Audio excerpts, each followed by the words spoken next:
to Education, Leadership, and Beyond, Surviving and Thriving. My name is Andrew Murata, host of the show, and it is show number 211. Happy to be live here on Facebook, proud member of the Education Podcast Network, Voice Ed Radio Canada, and wherever it is that you are consuming your podcast. We're happy to be on if you're listening on iTunes, and we are happy to be rolling show number 211 here on Education, Leadership, Beyond. The school year is winding down here in the Northeast.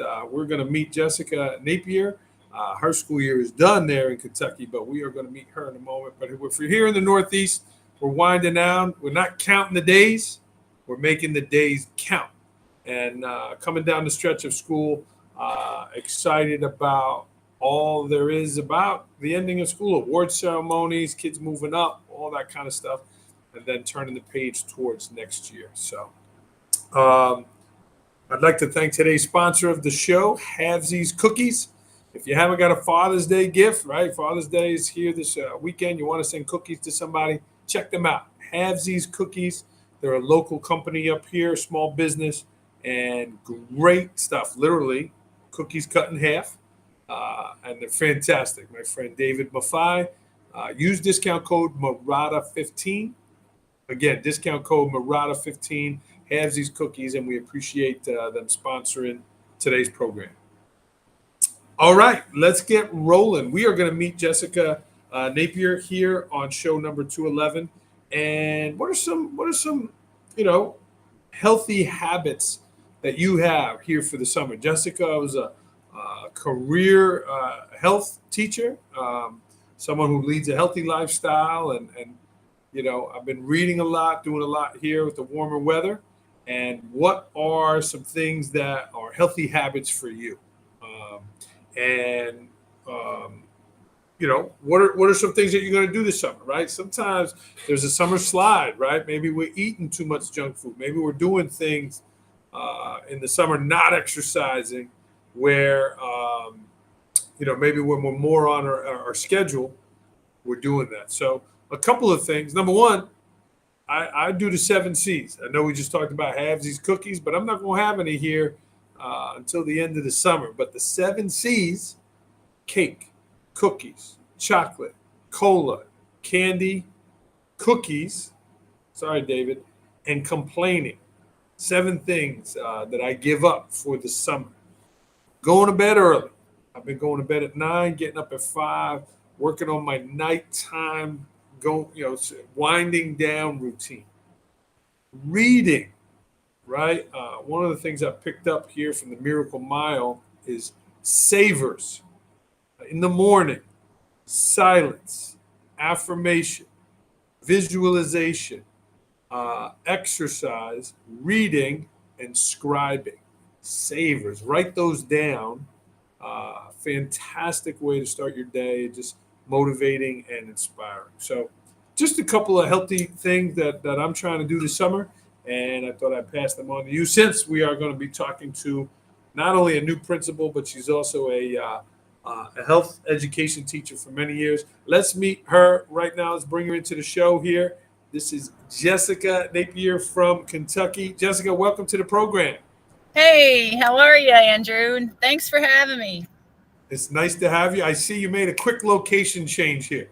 Yeah, I've been doing a PD for Jefferson County Schools today, and they just told me that they were setting the alarm at 4:30. So I just ran out to my car and hopped on my hotspot. How about that? Always on the move. It's okay. Well, speaking of the move, Jessica, you just became a principal. I did. Your first principal position. Yes. And it's Estill County Middle School in Kentucky. Tell me a little bit about that step in your career. Well, my teaching career began in Estill County back in 2002, and I taught there for a year, and then I went home, and I was home for 18 years, and I taught health and physical education for 17 of those years, and I was an assistant principal for the past 2. And something in last year occurred, and I depend on my faith quite a bit. So I felt like God was kind of making me feel a bit uncomfortable, pushing me in a different direction. And so I applied for some leadership positions, and I got the one closest to my home, and it just so happens to be where I started my career. And so I think it would be very poetic to be able to finish my career there. So I'm now the principal at Estill County Middle School in Irvine, Kentucky, and I'm still living at home in Beattyville, which is about a 25-minute drive, but it's a beautiful area in southeastern Kentucky. It's beautiful. My new school is gorgeous. I love driving there every day. Fantastic. Well, congratulations. Yeah. So Thank you. tell us, Jessica, you're going to get started there. It's your first principal job, but it's somewhere you've been. What are 2 or 3 top things you're looking to kind of accomplish as you settle into that role? Well, this summer, my main focuses are going to be 2 things. One is going to be my relationships, to develop relationships with the staff and the leadership there.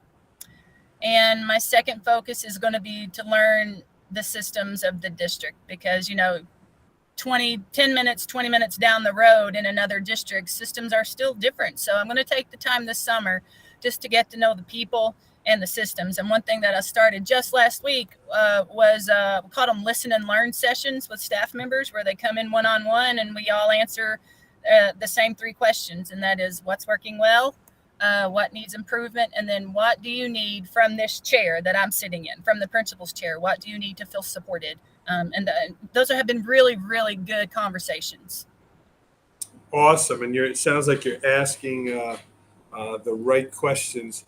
So, again, our audience is going to get to know you over the show here, but you were a health and PE teacher for a long time. Yeah.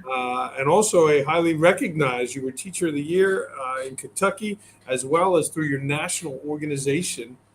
Tell me some of those skills that you learned by being an excellent teacher that you're going to take with you now into your role as an administrator. Consistency in teaching is always the key.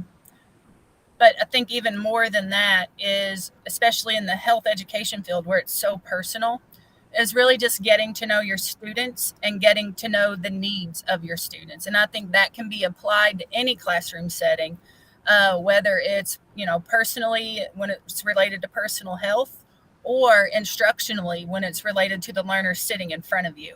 I feel like, especially after COVID, we have kids that are scattered all over the place. Some thrived in that home situation where they were on virtual instructions, and some didn't. So we do have students who are just scattered in our classrooms, and those gaps have become wider. So I feel like getting to know the individual needs of your students, no matter the content that you're teaching, is the most critical component of education now. And what do you think you'll do differently, Jessica, going from a vice principal to a principal? What do you think will be different about the job? Well, already I've noticed some differences. The responsibilities are a little different. I didn't handle a lot with budgets and finances as an assistant principal, but I am. And I feel like the picture is a lot broader now that I am a principal. As an assistant principal, my roles were kind of specialized, but now I realize that as a principal, my job isn't necessarily to do everything in the building, but I need to know about everything that's going on in the building. And so I feel like my picture, my scope just got a lot wider than it was before. Yeah. And Jessica, as a health teacher, 18 years, and I don't know if you heard the opening segment because you were on the move, Yeah. What would you say would be some healthy tips that you can offer leaders that watch the show here this summer? Maybe things they can do to recharge, right? Like people think, you got to get rest, but people think sleeping in is a way to, recover. And I disagree, right? I think there's a better way. But what would be some advice you would offer to leaders who are looking to maybe do some things a little more healthier in their life? Sure. No, I did hear your opening segment, and I really like the C's. I really like how you phrased that. And what I was thinking when you were saying those things is exactly what you just said, is staying on schedule, and building in time for rest and relaxation. And, don't sleep in till noon is my philosophy. Now, I do get plenty of rest, but I do think staying on a schedule is going to help you even rest even better as school starts, because getting off schedule is one thing that kind of throws me off. Some other things I like to do during the summer that are healthy. It does give me more time to get outside. I love to go hiking. I live near Red River Gorge in Kentucky, and there's beautiful hiking trails. So I do get outside a little bit more in the summer. That's super helpful, and I get a lot more exercise during the summer. But some other things that I focus on health-wise that really help me. Number one, I make sure that I get a lot of protein. I get enough protein. That keeps me healthy. It keeps my immune system boosted. It keeps my appetite kind of steady, my blood sugar kind of steady early in the morning. So for me, it's mostly staying on schedule, getting protein, and drinking enough water. Those are the things that I really try to focus on. Now, I do try to limit those other things like you just said too, Andrew. I do like to limit sugar as much as possible. I mean, I don't completely cut it out, but I do try to limit sugar as much as possible. My main focus in that area is to limit the high fructose corn syrup, which in my family has caused a lot of liver issues because your body can't do anything with it except store it as fat. And that is very taxing on the liver. So those are just some things that I try to do during the summer. Well, really, I like to do those across the board. The main things I do in the summer that I don't normally do during the school year is to get outside a little bit more, honestly. Yeah, the fresh air, the natural light, absolutely. Um, Jessica, everyone has a little bit of a different style. Are you a nighttime owl, or are you a morning warrior? Where are you at your best?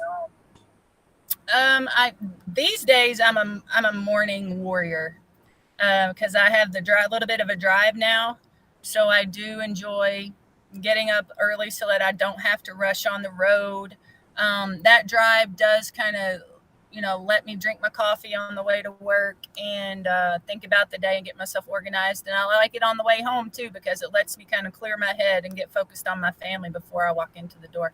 But no, these days I'm definitely more of a morning person, and I'm trying to stay on that schedule this summer because I know that it's going to be important for me to get up early in the morning so that I can drive safely to work, honestly. Yeah, and sometimes this summer we get out of our Right. schedule.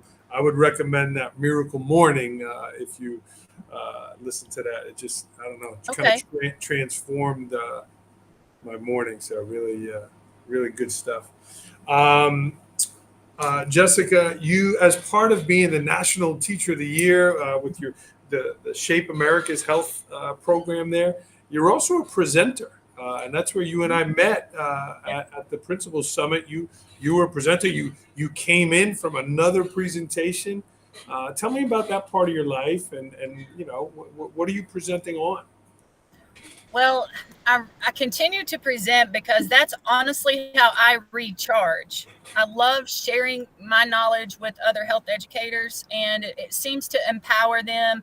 Today, we had a phenomenal presentation, a 6-hour presentation at Jefferson County Public Schools. They invited us to come in, and today I presented on creating performance assessments for health ed because I don't know if you know a whole lot about health ed standards, but the health education standards are mostly skills based. And so if you just give multiple choice tests, written prompts, it doesn't necessarily allow the students to demonstrate the skills that they can do. And so in health ed, the trend is to go more towards performance based assessments. And so today we spent 6 hours with about 25, 30 health teachers helping them develop performance assessments for their health education programs. And the liaison from Jefferson County Public Schools created this amazing performance assessment library website that we're going to use for the state of Kentucky. I also work with Kentucky Shape, which is our state affiliate of Shape America. I'm on the health cadre there. And so that's something that we've wanted to do for a couple of years since the inception of the health cadre. But really, this liaison in Jefferson County has the capacity and the technology savviness, I suppose, to help us get that rolling. So that's something that we're super excited about. Yeah. So some other things that I present on is just staff wellness and how to incorporate that during the day, and putting resources out there in the hands of leaders and teachers in order to promote staff wellness. Yeah. And is it something, Jessica, like how, I know a lot of principals do want to present and they kind of don't know how to go about it. Like, is that something you carve out time in your schedule to reach out to these organizations? Are they reaching out to you? Like, how do you go to become a presenter? Well, being part of Kentucky Shape here in Kentucky, Kentucky Shape is the kind of go-to organization for health and physical education teachers. So I'm on the board there. So that's just kind of a responsibility that we take on. We kind of provide a lot of professional development for health and physical educators. Where we met Andrew, I was presenting at KASA, the Kentucky Association of School Administrators, and actually they reached out to the Kentucky Department of Education and to Kentucky Shape about us presenting on staff wellness at that time. So that's what we were presenting on to leaders, is how do you incorporate staff wellness during the school day, and what are some ways to do that. So usually they reach out to me, especially since getting the National Teacher of the Year award. Unfortunately, I think, accepting this principal role, I'll take a step back from presenting, simply because I want to get a good solid foundation with this leadership and get this school rolling in the right direction.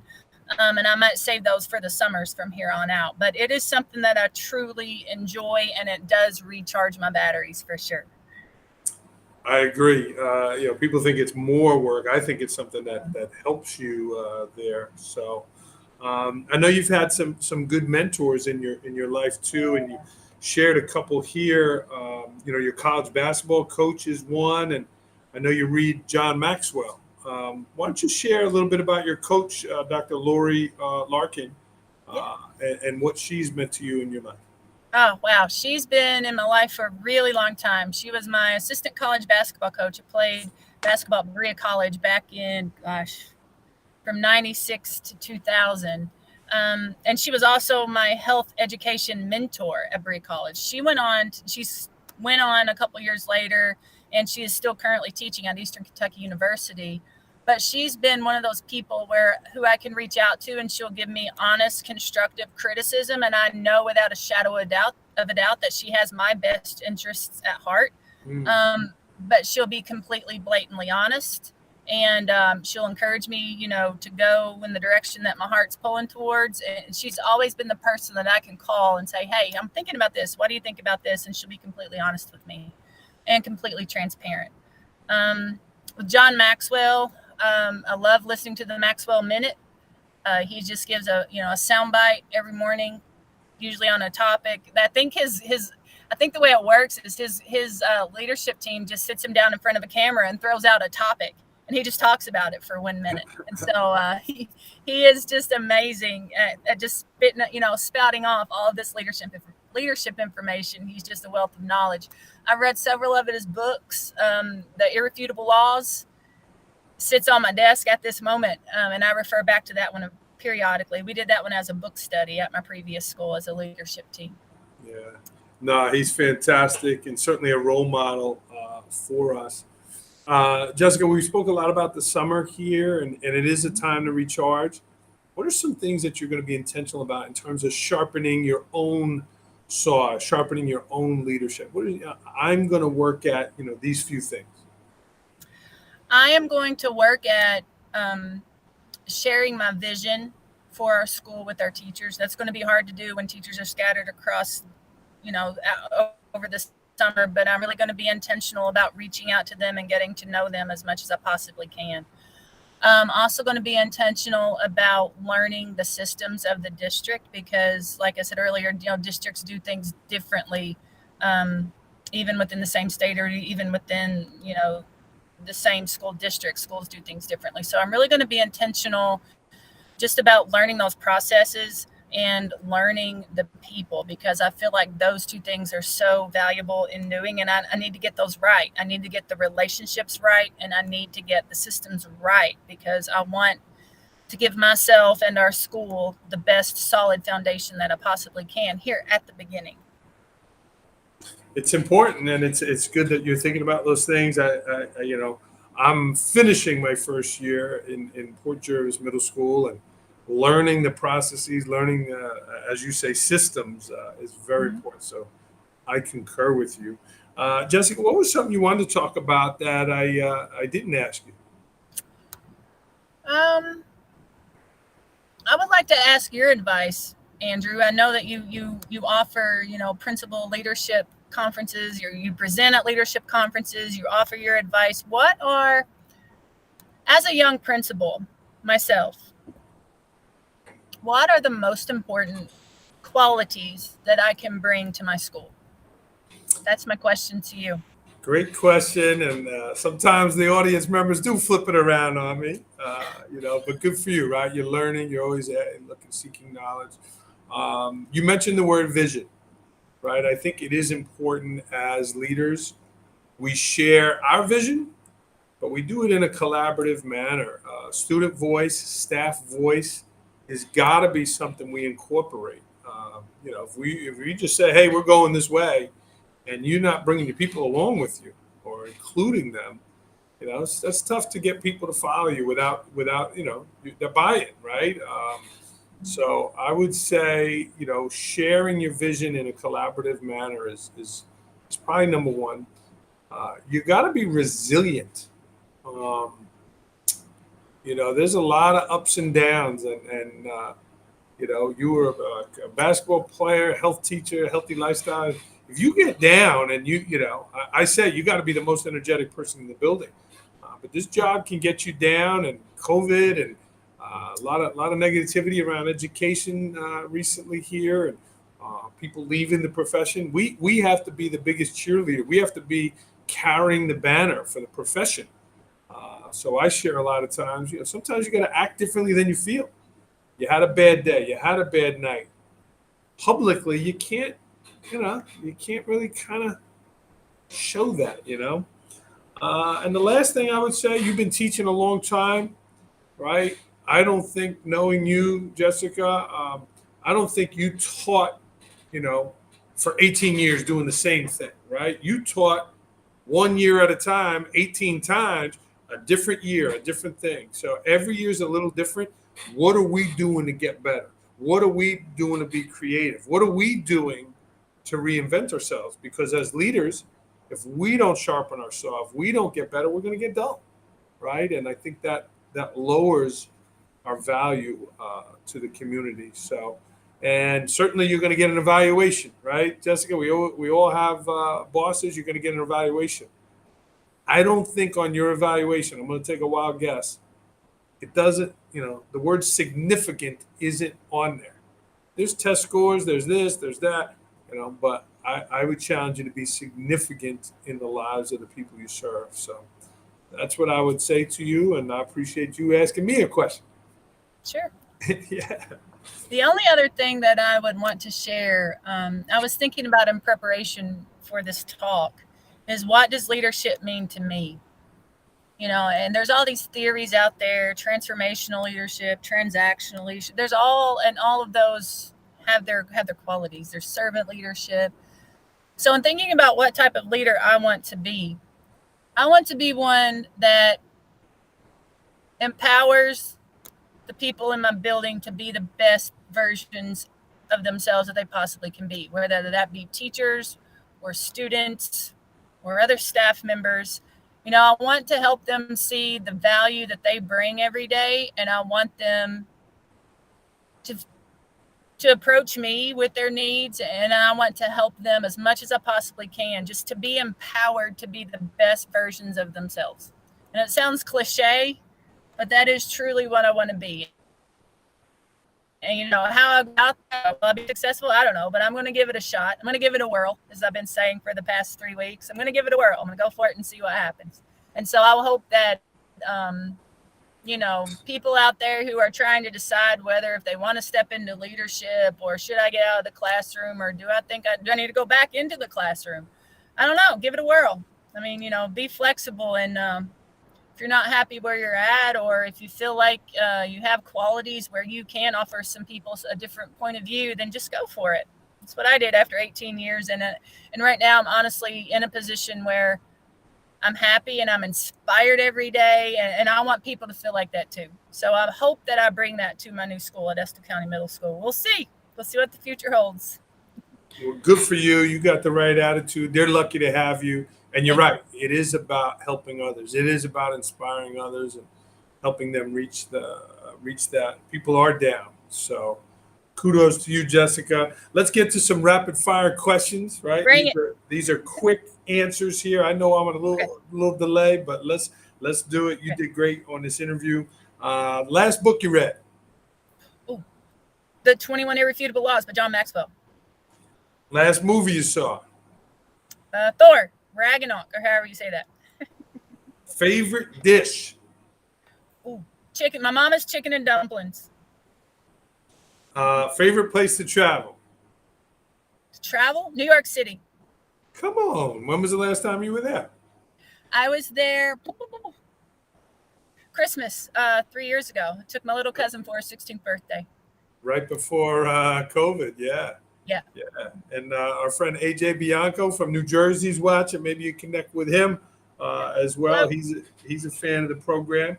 What is a journal or a blog you subscribe to? Ooh, Facebook group Principles of Principles. I love it. Yeah, I'm in there with you. Yeah. You're a health teacher. You're a health person. What is a stress reliever that you go to? These days it's driving home. That's been my stress reliever. And I don't turn the radio on in the afternoons. I just kind of chill and focus on the road. That's been relieving my stress. That's nice. A pet peeve of yours? What's something that gets under your skin? Negativity. Not willing to change, not willing to see not willing to look at a situation from another person's point of view, not being empathetic. Good answer. At 8 a.m. on Saturday morning, I feel, fill in the blank. I feel pumped at 8 o'clock on Saturday mornings. That's nice. You get the whole weekend in front of you, right? Yes. Best purchase under $100 that has had a great impact on your life. Today it was my clicker. It allowed me to focus on the group that I was presenting to rather than the technology. And I was very grateful for that today. Give me one victory from today's presentation. Ooh. I learned something from a fellow presenter. It's called a tuning feedback protocol. And it's something I'm going to do in our next faculty meeting. It's gives 2 minutes for the group to present what they just worked on. It gives 1 minute for the group to ask the question, to make statements that say, I like about their presentation. And then it gives another minute for the audience to say, I wonder. And that is, more of a critique. So I love that, and that it's very focused and that it keeps us on task. It's not like a conversational feedback piece, but it's more of true feedback. And eventually you loop around to where it becomes more conversational. But that aspect of it, I really, really like. It's called the tuning protocol. Tuning protocol. I like it. Yeah. If I were to come to a barbecue at your house this summer, what would you say? You got to try that. And what would that be? You got to try my mama's potato salad with your barbecue. Nice. Louisville, University of Kentucky, or somebody else? University of Kentucky, baby. I bleed blue. Go Wildcats. What's one thing you're curious about? I am always curious. That's a good one. I don't know. I'm always curious about how people perceive me. Does that like how they accept what I say? I'm curious about that. And I like to read the room when I'll walk in, and say, hey, are they, or if I'm presenting, I like to read the room, and I'm curious and always trying to find out, did the audience understand what I'm saying? How do I need to revisit that? Do I need to restate it in a different way? So that piques my curiosity. And as principal, you asked me, you don't get a lot of feedback. When something goes wrong, but you don't get a lot of feedback. So that is something that you do have to, really keep your eyes on. Are they buying what you're selling? Yeah. All right. Well, Jessica, you mentioned about presenting and stuff, and maybe people want to collaborate with you. I know you and I are going to collaborate as newer middle school principals. What is the best way people can get in touch with you? Twitter. My Twitter handle is @Napier Jess. That's NAPIERJESS. Yeah, I'm on there quite frequently, and I get notifications of messages. That's how AJ or Andrew and I have communicated here the past few weeks. So I'd say Twitter is the best way to reach out to me. Awesome. Jessica, it was an honor to have you on. We are going to sign off here. I wish you the best in your new position. And whether it's me, whether it's somebody out there, our listening audience, right? It's good to have mentors. It's good to have people like you had talked about bouncing those things off. So let's keep our leadership community together, growing. And I appreciate you coming on. Hey, I appreciate you, and I just want to echo that back to you. Please continue doing what you're doing, Andrew. You're making a difference. Your presentations are amazing. Your podcasts are good. So keep doing what you're doing, man. It's very beneficial and very helpful. Cool. And I see my friend AJ's watching. He's another great leader. So that's good stuff. I appreciate that, Jessica. I do want to give a shout out to our sponsor again, Havesies Cookies, right? You said you don't cut out all the good stuff. Not all of it, no. So Havesies Cookies, check them out. Discount code Murata15. And if I could help you in any way, don't hesitate to reach out at Andrew Murata, 21 on Twitter. Jessica and I are going to sign off here on show number 211. Keep surviving and thriving and keep rolling. Jessica, you stay on the line for a second, okay? All right. All right. We're going to sign off here. Thanks for tuning in, everyone. And again, keep rolling.